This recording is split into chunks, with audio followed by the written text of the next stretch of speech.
Hey guys, in this video, I will show you how to recover Roblox account without email or phone number. All right, let's begin. If you're unable to recover your Roblox account, go to the Roblox website and scroll to the bottom, click Help, then scroll down again and select Contact Us. Type the username of the account you want to recover and enter your first name. Then add an email address you currently have access to. If possible, use an email that was previously connected to the Roblox account.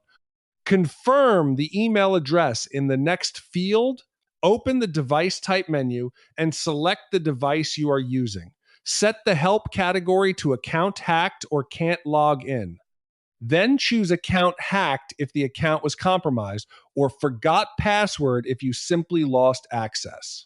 Describe your issue clearly and provide proof that the account belongs to you. Submit the request and wait for Roblox support to contact you.